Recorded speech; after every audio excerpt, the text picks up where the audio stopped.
Ma'am, why dental health is so underrated? Why parents are not aware about it? I think बच्चों को डर लगता है उससे भी ज्यादा। जब उनके पेरेंट्स बच्चे थे उनको भी बहुत ज्यादा डर लगता था। वो खुद भी डरते हैं, बच्चों को ले जाने में भी डरते हैं, क्योंकि ले जाते ही तभी है जब they have a problem. Right. वो ऐसे कभी फॉलो अप या विजिट, जैसे हम पीडियाट्रिशियन के पास जाते हैं for vaccine, not for a normal follow. तो अगर हम डेंटिस्ट के पास भी सिर्फ फॉर अ फॉलो अप जाएंगे ना, तो किड्स डरेंगे नहीं, फिर हम भी नहीं डरेंगे उनको ले जाए।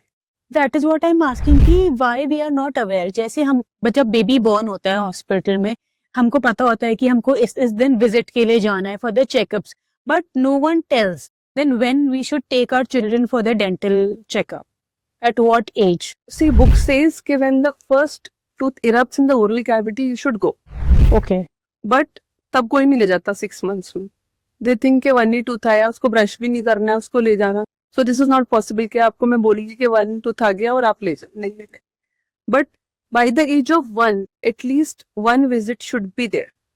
उससे बहुत सारी चीजें पता चलती हैं, टंग टाइज पता चल जाते हैं, किसी बच्चे को टंग टाई है।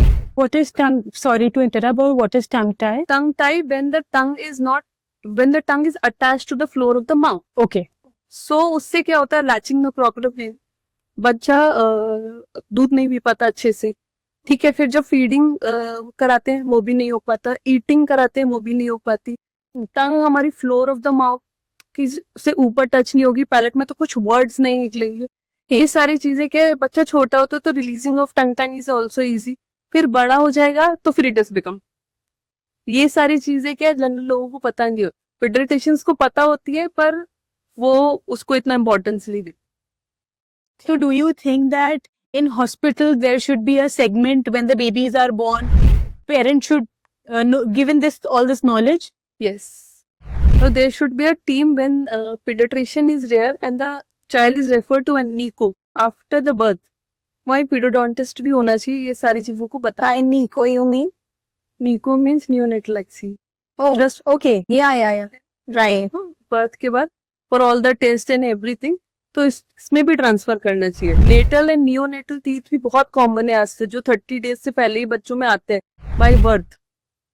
वो लोगों को नहीं पता होता है कि उनको निकलवाना इज इम्पोर्टेंट, तो वो चलाते रहते हैं। आई हैव अ पेशेंट, वो मेरे पास 6 months में आए थे, वो 6 months से वो नेटल टीथ उसके माउथ में था बच्चे के। So you mean at the time of born only a child had a teeth? Yes, उसको नेटल एंड नियोनेटल टीथ कहते हैं। Oh, यस, उससे क्या होता है, जब वो सटलिंग करेगा ना, तो that can effect the nipples of the mother. Then tongue पे वो एक continuous pressure and ulceration create करता है, ट्रॉमेटिक अल्सर, उसको हम रिगावेटेड डिजीज बोलते हैं। ये सारी is it good to have like a it should be remove as early as possible.